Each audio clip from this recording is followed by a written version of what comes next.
бародароне ки дар Федератсияи Россия шаҳри Москва қарор доранд ва агар ба онҳо духтури дандон дар кор бошад, ба ан ҳамин рақамҳои дар экран буда дар тамос бошед. Аз номи канали Юристиҷей ба онҳо муроҷиат кунед ва ба худ тахфиф бигиред. онҳо ба ҳама намуд дарди дандон муолиҷа мекунанд. бародарони тоҷик шуморо дастгирӣ хоҳанд кард. ассалому алайкум ба ҳама тамошобинони барномаҳои канали Юристиҷей, барномаҳои Сорбон Сафаров. Инак видеои имрӯзаи мо як хабари муҳим баҳри ҳама мардуми муҳоҷире ки дар Федератсияи Русия қарор доранд ва баъдан баъд аз хабара ба шумо расондан мегзарем ба қисми комментарияҳоро хондану ба қисми саволҳоро ҷавоб додан.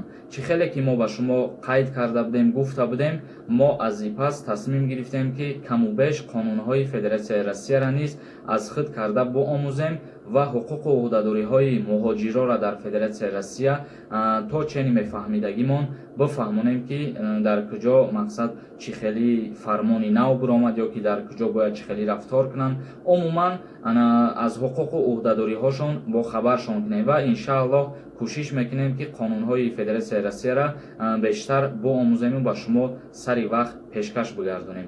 Ва хабари имрӯзаи мо дар бораи патент аст. Чӣ хеле ки ба ҳамаи мо шумо маълум аст, дар робита бо фармони президенти Федератсияи Россия Владимир Путин аз 15 март то 15 июн супоридани пули патент қатъ шудагӣ буд. яъне ки дар баъзе расонаҳо боз хабар омадагӣ аст ки аз тарафи ҳамон муҳоҷиро ин ягон асос надорад, вале аз муҳоҷиро боз пардохти пули патентро талаб карданд. лекин дар асос аз 15 март то 15 июн ҳар як муҳоҷире ки дар Федератсияи Россия қарор дошт аз пардохтани пули патент озод карда шудагӣ буд.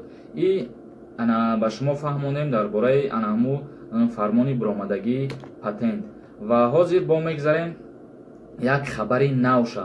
хабари навш ҳамин рӯзи 10 июн дар як шабакаи иҷтимоии Федератсияи Россия, яъне новости пешкаши хонандагон гаштагиай. ва чӣ хеле ки мо гуфтем, мақсад ҳар як қонуну ҳар як фармони Федератсияи Россия ки ба муҳоҷирот тааллуқ дошта боша, мо ҳамуро меомӯзем, мехонем ва тарҷума карда ба шумо пешкаш мекунем. то чени фаҳмиш, то чени омӯхтагимон ба шумо кӯшиш мекунем ки пурра ва сода бифаҳмонем. бародарои азиз, фармони рӯзи 10 июн баромадагиш дар бораи Вазорати корҳои дохилии тартиби ба қайдгирии Федератсияи Россия муҳоҷиронро ба шаҳрвандони хориҷӣ ҳангоми пандемия муайян мекунад ва аз рӯзи 8 июн бошад, 8 июни соли 2020 президенти Федератсияи Россия қонуни навро имзо кард. қонуни федералӣ аз 8 июни соли 2020 таҳти рақами 182 дар бораи ворид намудани тағйиру иловаҳо ба қонуни федералӣ дар бораи қайди муҳоҷирати шаҳрвандони хориҷӣ ва шахсони бешаҳрванд дар Федератсияи Русия ба қонуни он дар бораи ба қайдгирии муҳоҷирати шаҳрвандони хориҷӣ ва шахсони бешаҳрванд дар Федератсияи Русия тағйирот ворид гардид. мутобиқи рақами 109 қонуне ки ба имзо расид рӯзи 8 ва 10, баъд аз 90 рӯз аз рӯзи ба имзо расидан, яъне моҳи сентябри соли ҷорӣ эътибори амал пайдо мекунад. яъне ҳамин чизеро ки президент ба имзо расонид, баъд аз 90 рӯз эътибори амал кардан пайдо мекунад. ҳамун қонунеро ки баҳри муҳоҷиро ба имзо расонид.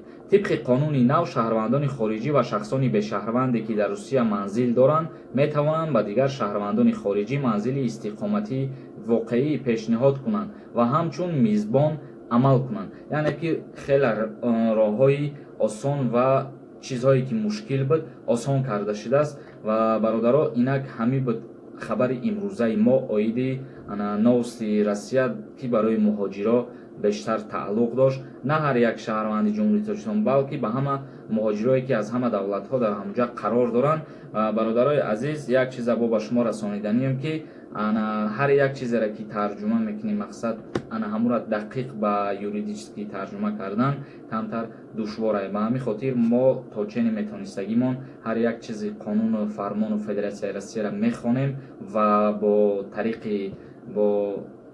тариқи юридикӣ қонунии тоҷикӣ ба шумо ҳамуро мефаҳмонем тарҷума кардагимон. видеоҳои нава интизор мешем. худованд мо шуморо нигаҳбон боша бародарон.